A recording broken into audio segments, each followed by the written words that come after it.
어머니, 저는 더 이상 못 버티겠어요. 그 말은 마치 날카로운 칼날처럼 한금자의 심장을 찔렀다. 아들의 입에서 나온 그 차가운 한마디는 방금 전까지 그가 가장 좋아하던 김치찌개를 정성스레 끓이던 그녀의 손을 무기력하게 만들었다.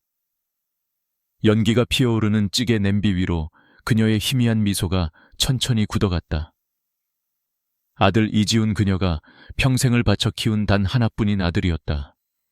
그녀의 삶의 전부이자 이유였던 존재. 그러나 이제 그는 그녀에게서 등을 돌리고 있었다.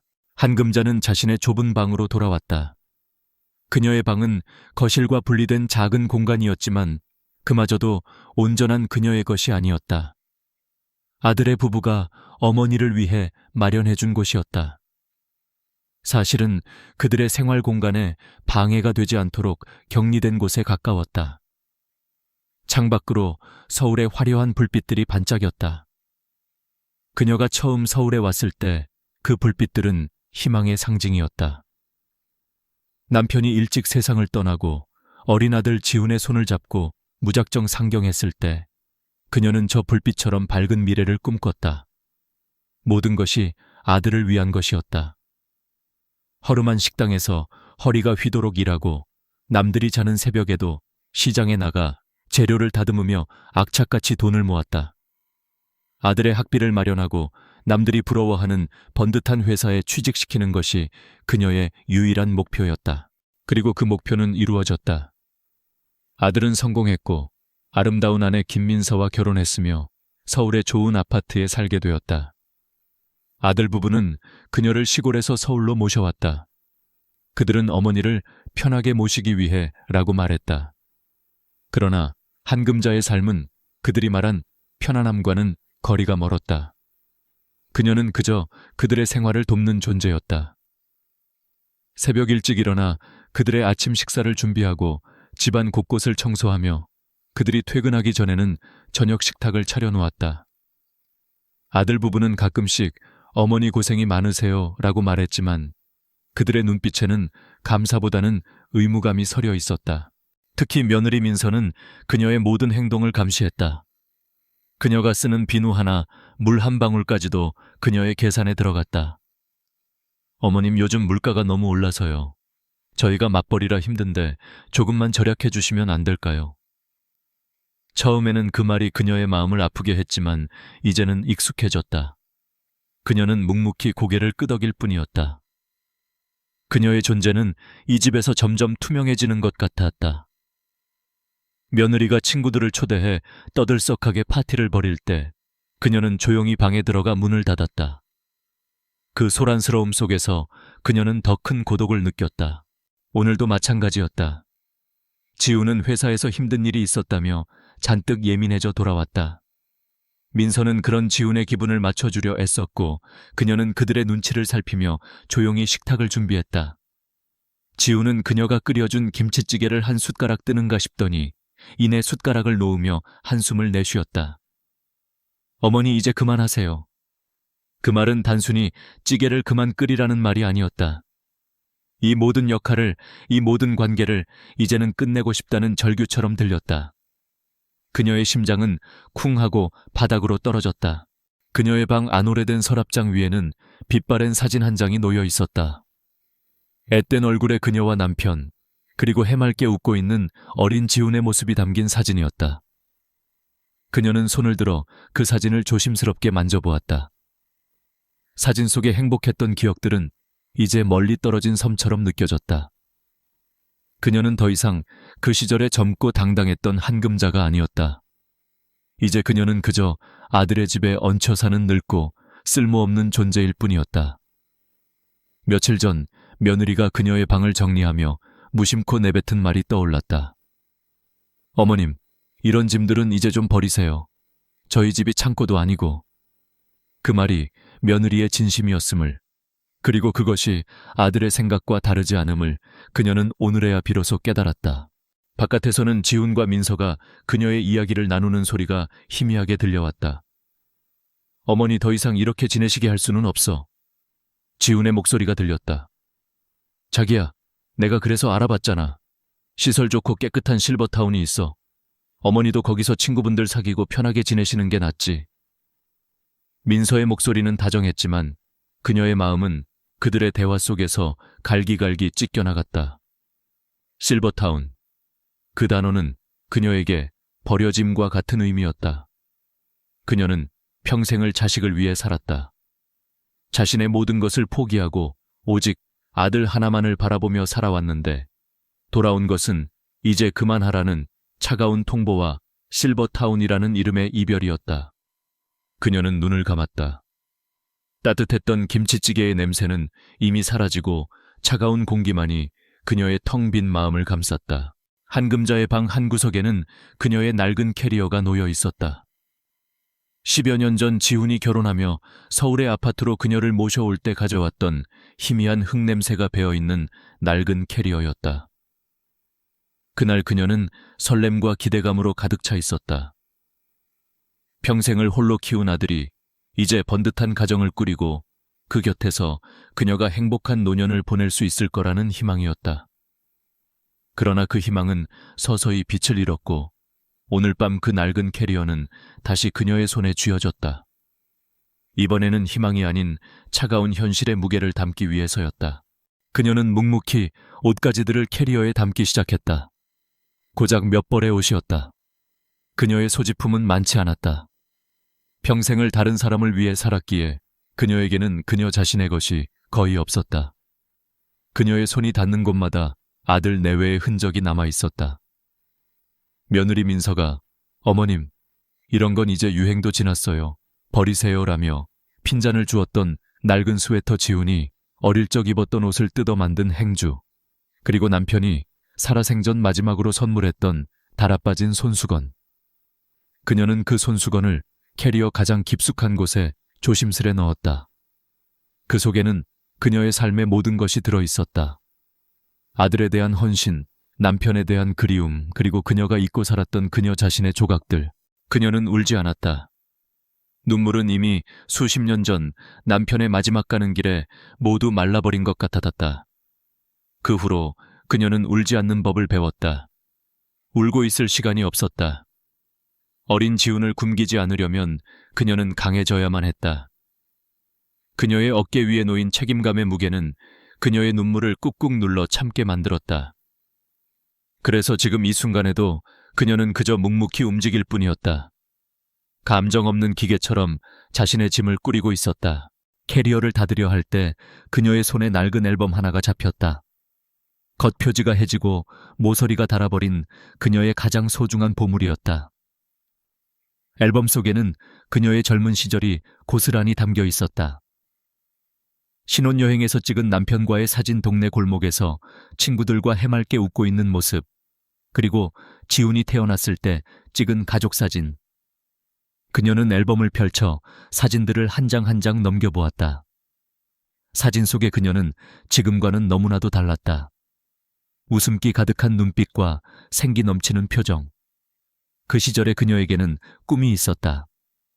소박하지만 따뜻한 가정을 꾸리고 언젠가 작은 카페를 열어 손님들에게 직접 만든 빵과 커피를 대접하고 싶다는 꿈이었다. 그러나 남편의 갑작스러운 죽음과 함께 그 꿈은 캐비닛 깊숙한 곳에 묻혀버렸다. 그녀는 어린 지훈의 사진 앞에서 멈춰섰다. 해맑게 웃고 있는 아들의 모습. 그녀는 이 아이를 위해 자신의 모든 것을 바쳤다. 아들의 교육을 위해 기꺼이 자신의 꿈을 포기했고 아들의 성공을 위해 자신의 청춘을 희생했다. 그러나 지금 이 아이는 그녀에게 저는 더 이상 못 버티겠어요 라고 말했다. 그녀의 헌신이 그에게는 짐이 되었음을 그녀는 이제야 깨달았다. 그녀의 삶이 오직 아들의 성공을 위한 발판이었다는 잔인한 사실을 직시하게 되었다. 앨범을 닫고 캐리어를 잠그자 그녀의 방은 더욱 텅 비어 보였다. 그녀의 존재 자체가 이 집에서 사라질 준비를 마친 것 같았다. 그날 밤 그녀는 잠을 이루지 못했다.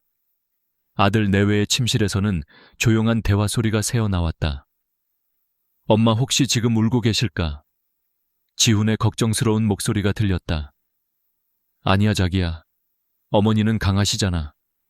그리고 우리가 잘못한 것도 아니잖아. 더 좋은 곳에서 편하게 지내시게 해드리는 건데 뭐가 잘못이야. 민서의 목소리에는 단호함이 묻어 있었다. 그들의 대화는 그녀에게 더 큰 상처를 남겼다. 그들은 그녀의 감정을 이해하려 하지 않았다. 그들은 단지 그들의 편의를 위해 그녀의 삶을 정리하고 있을 뿐이었다. 새벽녘이 되자 그녀는 창밖으로 떠오르는 해를 바라보았다. 새로운 하루가 시작되고 있었다. 그러나 그녀의 삶에는 새로운 시작이 아닌 차가운 끝이 기다리고 있는 것 같았다. 그녀는 이제 어디로 가야 할까? 남편의 곁으로 돌아갈 수도 없고 정든 고향으로 돌아갈 수도 없었다. 고향에는 이미 그녀를 기억하는 이들이 많지 않았다. 그녀는 마치 세상에 홀로 남겨진 길, 잃은 아이처럼 느껴졌다. 그녀의 삶은 거대한 공백으로 가득 차 있었다. 그 공백을 어떻게 채워야 할지 그녀는 알 수 없었다. 그녀는 그저 이 끝없는 공백을 향해 걸어갈 뿐이었다. 다음 날 아침 한금자는 낯선 풍경을 마주했다. 아들 내외는 그녀의 캐리어를 차 트렁크에 싣고는 어머니, 이제 좋은 곳으로 가시는 거예요 라며 애써 밝은 목소리를 냈다.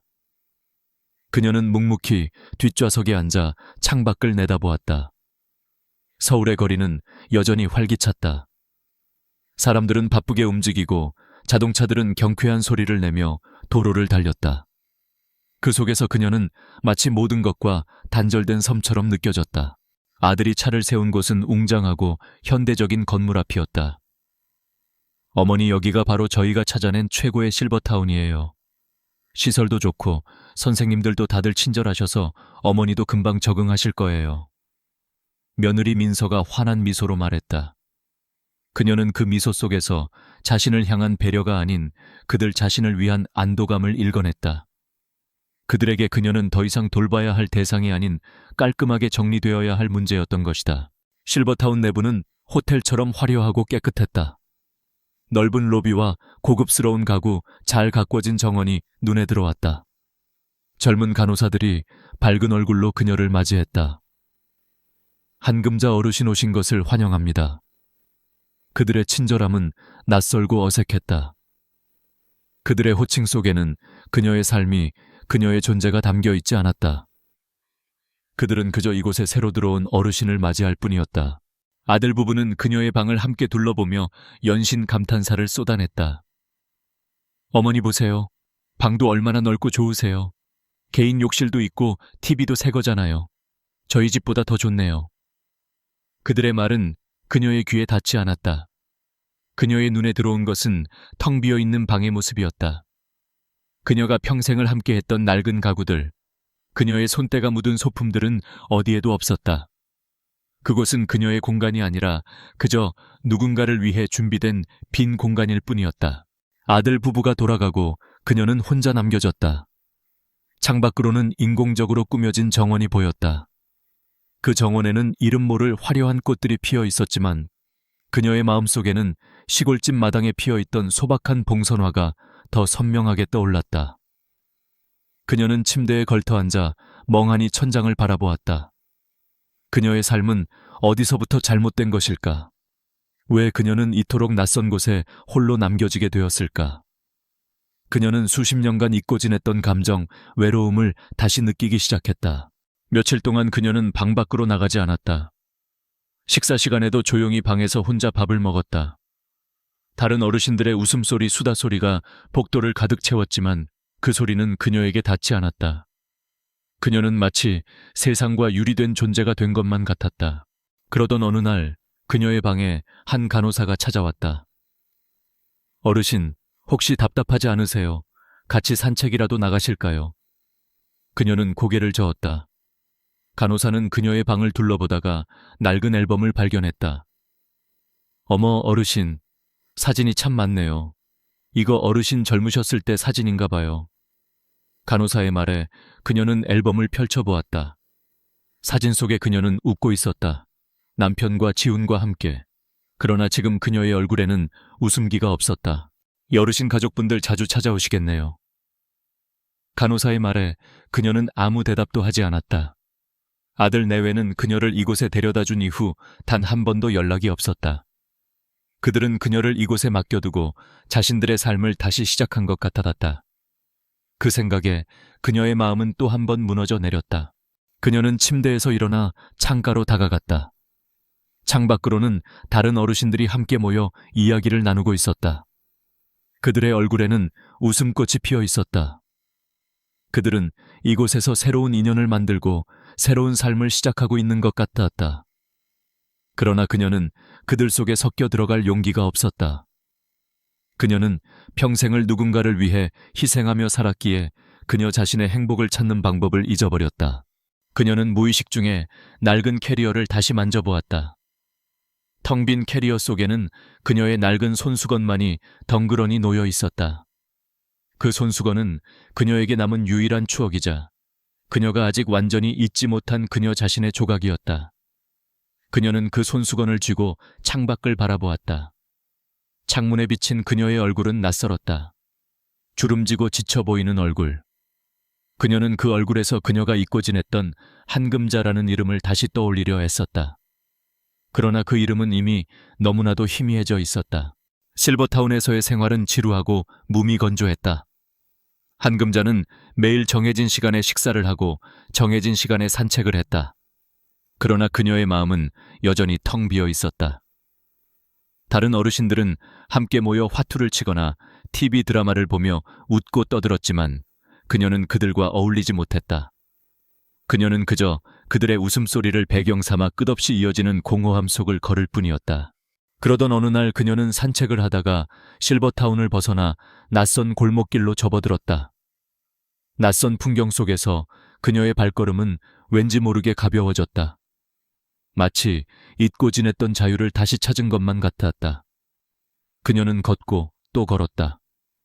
그리고 골목길 끝에서 그녀의 눈길을 사로잡는 작은 가게 하나를 발견했다. 책의 숲이라는 낡은 간판이 걸려있는 헌책방이었다. 가게 안은 먼지 쌓인 책들로 가득 차 있었지만 왠지 모르게 따뜻한 기운이 감돌았다. 오래된 종이 냄새, 희미한 커피향, 그리고 조용히 흐르는 클래식 음악. 그녀는 마치 잊고 지냈던 고향의 향수를 다시 맡은 것만 같았다. 그녀는 조심스럽게 가게 안으로 들어섰다. 어서 오세요. 카운터에서 책을 읽고 있던 한 젊은 여자가 고개를 들고 그녀를 향해 미소 지었다. 긴 머리를 묶고 뿔테 안경을 쓴 수수하고 앳된 얼굴이었다. 그녀의 이름은 유진이었다. 유진은 한금자의 표정에서 그녀가 오랜 시간 동안 겪어온 외로움과 고독을 읽어냈다. 무세운 책을 찾으세요. 유진이 조심스럽게 물었다. 한금자는 아무 말도 하지 못했다. 그녀는 평생을 바쁘게 살아왔기에 책을 읽을 시간도 책을 고를 여유도 없었다. 그녀에게 책은 그저 낡은 종이 묶음일 뿐이었다. 그러나 지금 그녀는 이 헌책방에서 왠지 모를 위안을 느끼고 있었다. 유진은 그녀의 손에 낡은 시집 한 권을 쥐어주었다. 이 시집 어르신께 잘 어울리실 것 같아요. 그녀는 시집의 표지를 읽어보았다. 김소월의 시집이었다. 낯선 시인의 이름이었지만 왠지 모르게 친근하게 느껴졌다. 그녀는 시집을 들고 조용히 가게 한 구석에 앉았다. 창가로 쏟아지는 오후의 햇살이 그녀의 얼굴을 따스하게 비추었다. 그녀는 천천히 시집을 펼쳤다. 첫 페이지에 적힌 시 한 구절이 그녀의 마음을 울렸다. 나보기가 역겨워 가실 때에는 말없이 고이 보내드리오리다. 그녀는 그 시를 읽으며 자신의 삶을 되돌아보았다. 아들을 위해 모든 것을 바쳤지만 결국 아들에게 역겨워 버림받은 자신의 처지. 그러나 그녀는 말없이 고이 보내주었다. 그 시는 마치 그녀의 삶을 대변하는 것 같았다. 그녀는 눈가가 시큰거리는 것을 느꼈지만 눈물을 흘리지는 않았다. 그 대신 그녀는 시집을 한 장 한 장 더 넘기기 시작했다. 그 후로 한금자는 매일 헌책방에 들렀다. 유진은 그녀에게 따뜻한 차를 내어주고 함께 책에 대해 이야기를 나누었다. 유진은 그녀의 이야기를 조용히 들어주었다. 그녀가 평생을 홀로 아들을 키웠던 이야기, 남편과의 행복했던 기억들, 그리고 실버타운에서의 외로운 생활까지. 유진은 그녀의 이야기를 들으며 그녀의 마음속에 쌓여있던 응어리를 조심스럽게 풀어주었다. 유진은 그녀에게 책을 읽는 법을 알려주었다. 어르신, 책은 그저 글자를 읽는 게 아니에요. 책 속의 주인공이 되어보는 거예요. 책 속의 세상에서 어르신이 잊고 지냈던 꿈을 다시 찾아보세요. 유진의 말은 그녀에게 새로운 세상을 열어주었다. 그녀는 책을 읽으며 잊고 지냈던 자신의 젊은 시절을 다시 떠올렸다. 남편과 함께 꾸었던 소박한 꿈, 그리고 그녀가 좋아했던 그림과 시. 유진은 그녀에게 용기를 주었다. 어르신 아직 늦지 않았어요. 이제 어르신만을 위한 삶을 살아보세요. 어르신의 이름은 한금자잖아요. 아들의 엄마가 아니라 한금자라는 이름의 한 사람으로서요. 유진의 따뜻한 말은 그녀의 굳게 닫힌 마음의 문을 조심스럽게 열어주었다. 그녀는 헌책방에서 새로운 삶을 시작하고 있었다. 책 속의 주인공이 되어 그녀가 잃어버렸던 꿈을 다시 꾸고 그녀가 잊고 지냈던 그녀 자신의 모습을 다시 찾아가고 있었다. 헌책방은 그녀에게 단순한 공간이 아니라 그녀의 마음을 치유하고 그녀의 영혼을 회복시키는 성소와 같은 곳이 되었다. 유진이라는 젊은 친구와의 만남은 그녀의 잿빛 같던 노년의 삶에 한 줄기 빛을 드리우고 있었다. 헌책방 책의 숲은 한금자에게 단순한 공간 이상의 의미가 되었다. 그곳은 그녀가 잃어버렸던 시간을 되찾고 잊고 지냈던 자신의 감정과 마주하는 곳이었다. 유진은 그녀에게 책을 추천해주고 시를 읽어주며 그녀의 삶의 조각들을 하나씩 맞춰주는 역할을 했다. 한금자의 잿빛 같던 노년의 삶에 한 줄기 빛이 스며들기 시작했다. 한금자는 매일 아침 눈을 뜨면 가장 먼저 헌책방으로 갈 생각을 했다. 더 이상 실버타운의 텅 빈 방에 홀로 앉아 천장을 바라보며 하루를 보낼 필요가 없었다. 그녀는 헌책방에 앉아 책을 읽거나 유진과 조용히 이야기를 나누었다. 유진은 그녀에게 새로운 세상을 열어주었다. 스마트폰 사용법을 알려주고 인터넷으로 세상 돌아가는 이야기를 찾아보는 법을 가르쳐 주었다. 처음에는 모든 것이 낯설고 어려웠지만 유진의 다정한 가르침 덕분에 그녀는 조금씩 새로운 기술에 익숙해졌다. 어르신 이거 보세요. 어르신이 좋아하시는 봉선화에 대한 글이에요. 유진은 그녀에게 스마트폰 화면을 보여주었다. 그 화면에는 그녀의 고향집 마당에 피어있던 봉선화 사진과 함께 봉선화에 대한 아름다운 시가 적혀 있었다. 한금자의 눈가가 촉촉해졌다. 수십 년 동안 잊고 지냈던 봉선화의 향기가 그녀의 코끝에 맴도는 것만 같았다. 그녀는 스마트폰 화면을 손가락으로 조심스럽게 만져보았다. 마치 잊고 지냈던 고향의 흙을 만지는 것처럼. 저도 어르신처럼 봉선화 좋아해요. 봉선화는 화려하진 않지만 그 자체로 아름답잖아요. 어르신처럼요. 유진의 말은 그녀의 마음을 깊숙이 파고들었다. 그녀는 평생을 화려하지 않게 살았다. 오직 아들을 위해 헌신하고 희생하며 자신을 드러내지 않았다. 그녀의 삶은 봉선화처럼 소박하고 조용했지만 그 속에는 자신만의 아름다움과 향기가 있었다. 그녀는 유진의 말을 들으며 자신의 삶이 헛되지 않았음을, 여전히 아름다울 수 있음을 깨달았다. 어느 날 유진은 그녀에게 그림 도구들을 건넸다. 어르신 예전에 그림 그리는 거 좋아하셨다고 하셨잖아요. 한번 다시 해보세요. 괜찮아요. 잘 못 그려도 돼요. 그냥 마음이 가는 대로 그리면 돼요. 한금자는 망설였다. 잊고 지냈던 꿈을 다시 꺼내보는 것이 두려웠다. 실패할까봐, 실망할까봐. 그러나 유진의 격려에 힘입어 그녀는 떨리는 손으로 붓을 잡았다. 하얀 도화지 위에 그녀의 손끝에서 봉선화 한 송이가 피어났다. 봉선화의 붉은 색깔은 그녀의 삶의 열정을 그리고 그녀가 잊고 지냈던 아름다운 꿈을 상징하는 것만 같았다. 그녀는 그림을 그리며 평생을 아들을 위해 살았던 지난 날들을 되돌아보았다. 아침 일찍 일어나 아들의 도시락을 싸고 밤늦게까지 식당에서 설거지를 하던 날들. 그녀는 그 모든 순간들을 그림으로 표현하고 싶었다. 그녀의 그림 속에는 그녀의 삶의 희로애락이 고스란히 담겨 있었다. 그러던 어느 날 한금자는 우연히 헌책방을 찾아온 낯선 중년 남성과 마주쳤다. 그는 깔끔한 정장 차림에 인상이 좋아 보이는 남자였다. 그는 한금자의 그림을 한참 동안 바라보더니 그녀에게 말을 걸었다. 어르신, 이 그림 참 좋네요. 그림 속에 어르신의 삶이 담겨 있는 것 같아요. 특히 이 봉선화 그림은 마치 살아있는 것 같네요. 그의 말은 그녀의 마음을 따스하게 만들었다. 그는 자신을 박 씨라고 소개했다. 그는 이 동네에 오래 살았고 아내와 사별한 후 혼자 살고 있다고 했다. 그는 헌책방에 자주 들러 책을 읽고 유진과 이야기를 나누는 것을 즐긴다고 했다. 한금자는 그와의 대화 속에서 왠지 모를 편안함을 느꼈다. 그는 그녀의 이야기에 귀를 기울였고 그녀의 그림에 진심으로 감탄했다. 한금자의 삶은 조금씩 변화하고 있었다. 그녀는 더 이상 텅 빈 공간 속에서 홀로 외로워하는 존재가 아니었다. 그녀에게는 헌책방이라는 새로운 보금자리가 생겼고 유진이라는 젊은 친구, 그리고 박 씨라는 따뜻한 이웃이 생겼다. 그녀는 그들과 함께 새로운 꿈을 꾸고 새로운 삶을 시작하고 있었다. 그녀의 노년의 삶은 비록 늦게 찾아왔지만 그 어떤 때보다도 충만하고 아름다웠다. 한금자의 삶에 다시 활력이 돌기 시작한 지 얼마 되지 않았을 무렵이었다. 아들 지훈과 며느리 민서의 연락은 여전히 없었다. 그들은 그녀를 실버타운에 맡겨두고 자신들의 삶을 다시 시작한 듯했다. 한금자는 이제 더 이상 그들의 연락을 기다리지 않았다. 그녀에게는 헌책방이라는 새로운 공간과 유진, 그리고 박 씨라는 따뜻한 이웃들이 있었다. 그녀는 그들과 함께 새로운 삶을 살아가고 있었다. 그러던 어느 날 그녀의 휴대전화가 울렸다. 발신자는 이웃집 박 씨였다.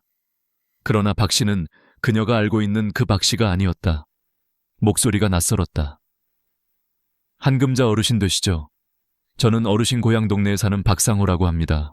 한금자는 낯선 남자의 목소리에 의아해했다.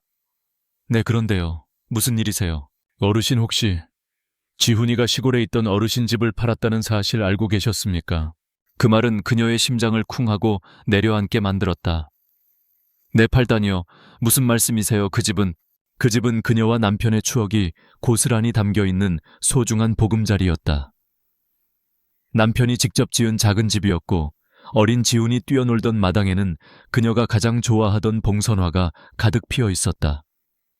지훈은 그녀에게 항상 어머니, 그 집은 저희 가족의 추억이 담긴 곳이에요. 절대 팔지 마세요 라고 말했었다. 그런 지훈이 그 집을 팔았다니 그녀는 믿을 수가 없었다. 박상호 씨는 조심스럽게 말을 이어나갔다. 지훈이가 몇 달 전에 동네에 내려와서 집을 팔고 갔습니다. 집이 꽤 비싸게 팔렸다고 들었습니다. 지훈이는 어르신께서 실버타운으로 가셨으니 그 돈으로 어르신 노후 자금을 쓰겠다고 했지만 아무리 그래도 어르신께 먼저 상의를 드렸어야 하는 거 아닙니까? 한금자는 아무 말도 할 수 없었다. 그녀는 그저 전화기 너머의 목소리를 듣고 있을 뿐이었다. 그녀의 머릿속에는 지훈이 자신을 실버타운에 데려다 주던 날의 모습이 스쳐 지나갔다. 어머니, 이제 좋은 곳으로 가시는 거예요. 저희가 어머니를 위해 최고의 곳을 찾아냈어요. 그들의 말은 그녀를 위한 배려가 아니었다. 그들의 말은 그녀의 집을 팔기 위한 하나의 명분이었던 것이다. 전화를 끊은 후 한금자는 한참 동안 멍하니 앉아 있었다. 그녀의 손에 쥐어 있던 낡은 봉선화 그림이 파르르 떨렸다. 그녀는 지훈에게 배신당했다는 사실에 깊은 상처를 받았다. 그녀의 모든 것을 바쳐 키운 아들이 그녀의 소중한 추억이 담긴 집을 팔고 그 돈으로 그녀를 실버타운에 버렸다는 사실이 그녀의 마음을 산산조각 내버렸다. 그녀는 유진에게 달려갔다. 헌책방에 들어서자마자 그녀는 유진의 품에 안겨 흐느꼈다. 유진아, 내 집이 없어졌어. 그녀는 그제야 억눌러왔던 눈물을 쏟아냈다. 평생을 울지 않았던 그녀가 헌책방 한 구석에서 어린아이처럼 울었다. 유진은 아무 말 없이 그녀를 안아주었다. 그녀의 등 뒤로 토닥이는 따뜻한 손길이 그녀의 아픈 마음을 조금이나마 위로해 주었다. 유진은 그녀를 진정시킨 후 차분하게 말했다. 어르신 괜찮아요. 아직 늦지 않았어요.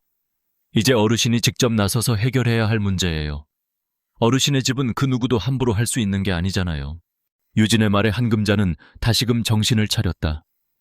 그녀는 더 이상 약한 모습만 보이고 있을 수 없었다.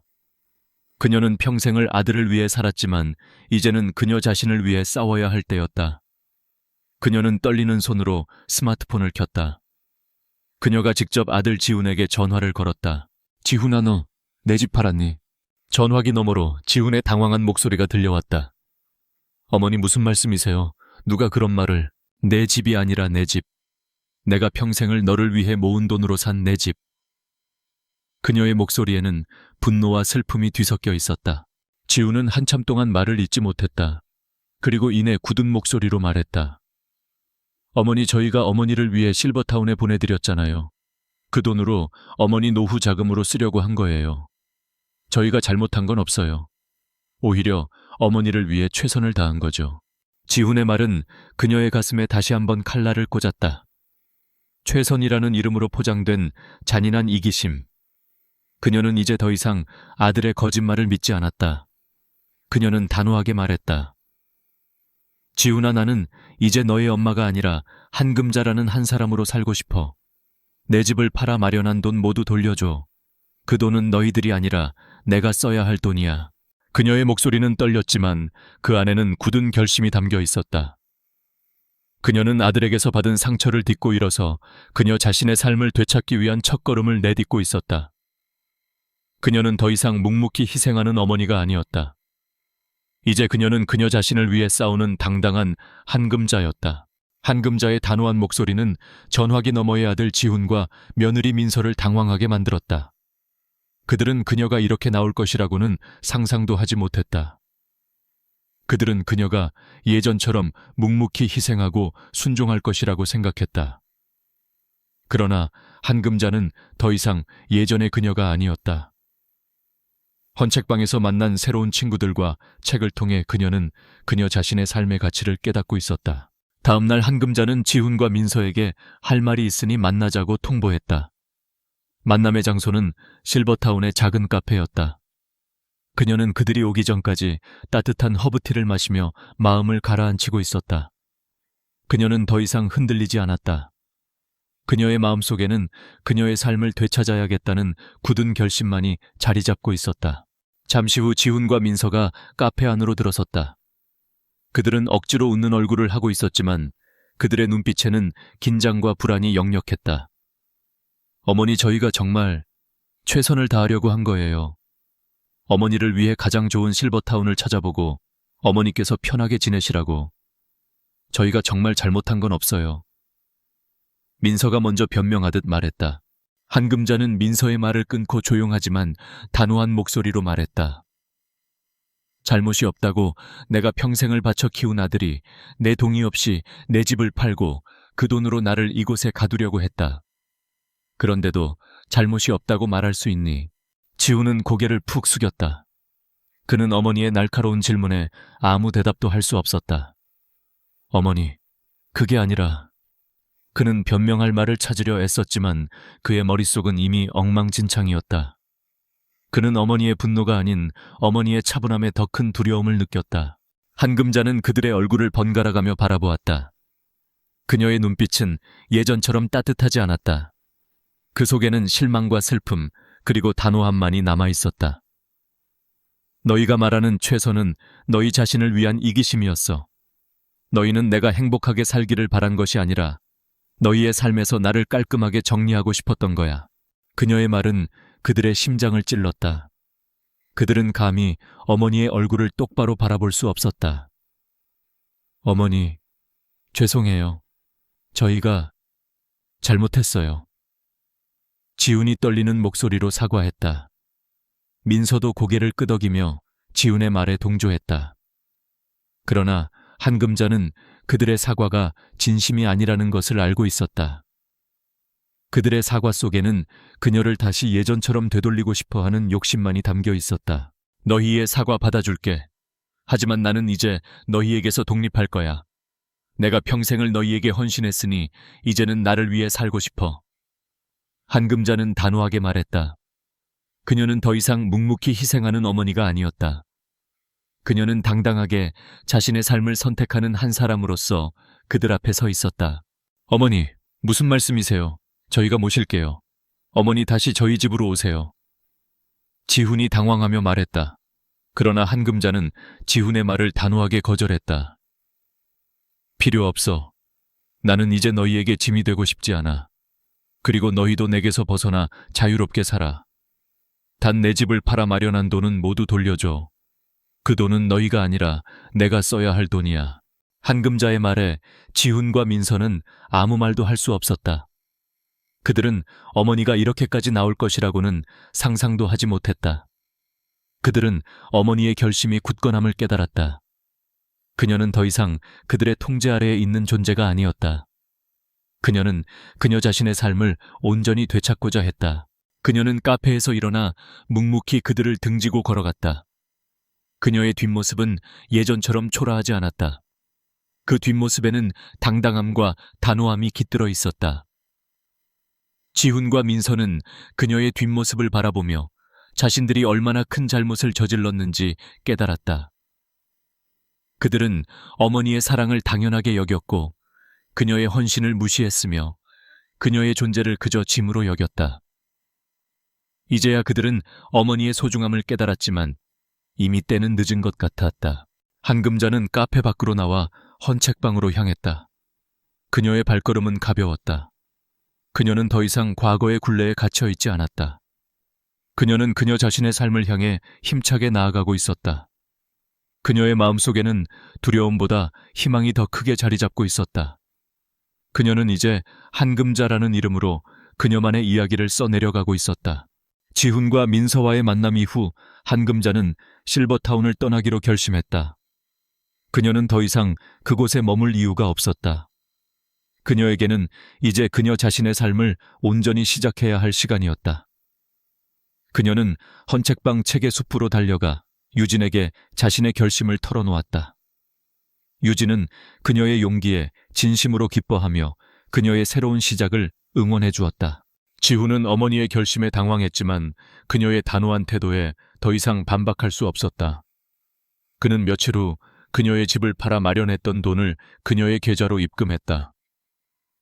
돈이 들어온 것을 확인한 그녀는 그 돈으로 새로운 보금자리를 마련하기로 했다. 유진은 그녀에게 동네 곳곳의 작은 집들을 소개해 주었고 그녀는 그 중에서 헌책방에서 가까운 아담한 집을 선택했다. 그녀의 새로운 집은 실버타운처럼 화려하지도 아들의 아파트처럼 넓지도 않았지만 그녀에게는 그 어떤 곳보다도 소중한 공간이었다.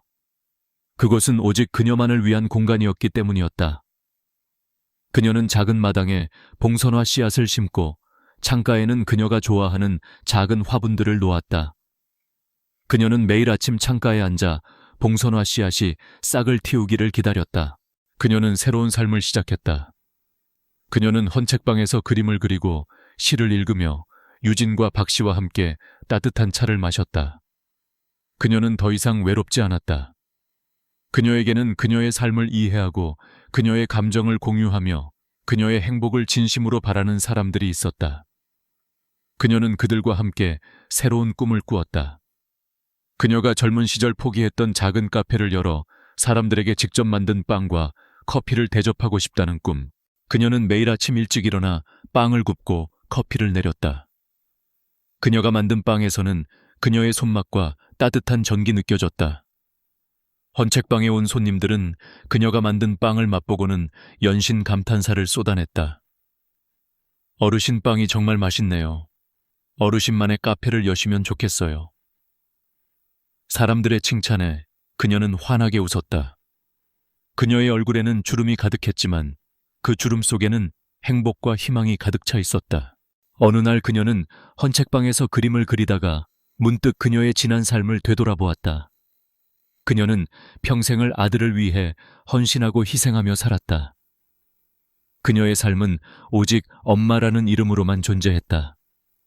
그러나 이제 그녀는 한금자라는 그녀 자신의 이름으로 존재하고 있었다. 그녀는 그림을 통해 그녀의 삶의 희로애락을 표현했다. 그녀의 그림 속에는 그녀의 젊은 시절의 열정, 남편과의 행복했던 추억, 아들을 키우며 겪었던 고통과 슬픔, 그리고 지금의 그녀가 느끼는 행복과 평화가 고스란히 담겨 있었다. 박 씨는 그녀의 그림을 보며 말했다. 어르신 그림이 정말 좋네요. 어르신의 삶이 고스란히 담겨 있는 것 같아요. 특히 이 봉선화 그림은 마치 살아있는 것 같네요. 그는 그녀의 손을 잡고 진심으로 그녀의 새로운 삶을 축복해 주었다. 그녀는 박 씨의 따뜻한 손길에 왠지 모를 위안을 느꼈다. 그녀는 이제 더 이상 외롭지 않았다. 그녀는 그녀 자신의 삶을 온전히 되찾았기 때문이었다. 한금자의 새로운 삶이 평화롭게 흘러가고 있을 무렵 지훈과 민서가 그녀를 찾아왔다. 그들의 얼굴에는 후회와 미안함이 가득했다. 그들은 어머니의 새로운 삶을 염탐하듯 지켜보고 있었고 그녀가 그들 없이도 행복하게 살고 있다는 사실에 충격을 받은 듯했다. 어머니의 행복은 그들의 이기심을 비추는 거울과도 같았다. 어머니, 저희가 잘못했어요. 정말 죄송해요. 그들은 무릎을 꿇고 그녀에게 용서를 구했다. 한금자는 그들의 눈을 똑바로 바라보았다. 그녀의 눈빛은 예전처럼 분노나 슬픔으로 가득 차 있지 않았다. 그저 잔잔하고 평온했다. 그녀는 따뜻한 차를 한 잔씩 내어주며 말했다. 괜찮아. 너희 잘못을 탓하고 싶지 않아. 너희도 너희의 삶이 있었을 뿐이니까. 그녀의 말에 지우는 더 큰 죄책감을 느꼈다. 어머니의 용서는 그의 가슴을 더욱 아프게 했다. 어머니, 다시 저희 집으로 오세요. 저희가 정말 잘해드릴게요. 예전처럼 함께 살아요. 한금자는 고개를 저었다. 이제는 아니야. 나는 이제 나만의 삶을 살고 싶어. 너희가 말하는 예전처럼은 나에게 짐이었어. 나는 더 이상 그 짐을 지고 싶지 않아. 그녀의 말은 단호했지만 그 속에는 아들을 향한 미움이 없었다. 그저 그녀 자신의 행복을 위한 굳은 의지가 담겨 있을 뿐이었다. 너희도 너희의 삶을 살아야지. 나는 이제 너희의 엄마가 아니라 한금자라는 한 사람으로 살고 싶어. 너희도 내게서 벗어나 너희만의 행복을 찾아. 지우는 눈물을 흘리며 어머니의 손을 잡았다. 어머니, 저희가 너무 어리석었어요. 어머니의 희생을 당연하게 생각하고 어머니의 사랑을 무시했어요. 정말 죄송해요. 민서도 고개를 푹 숙이고 그녀의 발치에 엎드렸다. 어머님, 제가 정말 나쁜 며느리였어요. 어머님께 너무 모질게 굴었고 어머님을 짐처럼 생각했어요. 용서해 주세요. 한금자는 그들의 손을 잡고 조용히 말했다. 너희의 진심 잘 알아. 하지만 나는 이미 새로운 삶을 시작했어. 이 작은 집에서 봉선화를 키우고 그림을 그리고 책을 읽으면서 나는 지금 이 삶이 너무 행복해. 너희에게 돌아가고 싶지 않아. 그녀의 말에 지훈과 민서는 아무 말도 할 수 없었다. 그들은 어머니가 정말로 행복하다는 것을 깨달았다. 그녀의 얼굴에 어린 평온함과 눈빛에 깃든 당당함이 그 사실을 말해주고 있었다. 그들은 어머니의 행복을 위해 그녀를 놓아주어야 한다는 것을 깨달았다. 어머니를 위한 최선은 그들의 곁에 두는 것이 아니라 그녀가 원하는 삶을 살 수 있도록 해주는 것이었다. 그들은 그녀의 집을 떠났다. 그들의 발걸음은 무거웠지만 그들의 마음은 전과는 달랐다. 그들은 어머니의 행복을 진심으로 축복해주고 있었다. 한금자는 그들의 뒷모습을 바라보며 조용히 미소 지었다. 그녀는 이제 더 이상 그들의 굴레에 갇혀 있지 않았다. 그녀는 그녀 자신의 삶을 온전히 되찾았고 그들에게도 그들만의 삶을 선물해 주었다. 그녀의 노년의 삶은 비록 늦게 찾아왔지만 그 어떤 때보다도 충만하고 자유로웠다. 한금자의 삶은 이제 완벽한 평화를 찾은 듯했다. 그녀의 아담한 집 마당에는 그녀가 직접 심은 봉선화가 활짝 피어불고 화사한 빛깔로 그녀의 하루를 밝혀주었다. 창가에는 그녀가 좋아하는 그림들이 걸려 있었고 책꽂이에는 그녀의 손때가 묻은 헌책들이 가득했다. 그녀는 이제 더 이상 외롭지 않았다. 그녀는 그녀 자신의 삶을 온전히 되찾았고 그 삶 속에서 진정한 행복을 발견했다. 어느 맑은 오후 한금자는 마당에 앉아 따뜻한 차를 마시며 봉선화 그림을 그리고 있었다. 그녀의 분놀림은 능숙했고 그녀의 얼굴에는 평화로운 미소가 어린 듯했다. 그녀는 그림을 통해 그녀의 삶의 모든 순간들을 표현하고 있었다. 그녀의 그림 속에는 그녀의 젊은 시절의 열정, 남편과의 행복했던 추억 아들을 키우며 겪었던 고통과 슬픔, 그리고 지금의 그녀가 느끼는 자유와 행복이 고스란히 담겨 있었다. 그녀의 그림을 보며 유진이 말했다. 어르신 그림이 정말 좋네요. 어르신의 삶이 고스란히 담겨 있는 것 같아요. 특히 이 봉선화 그림은 마치 살아있는 것 같네요.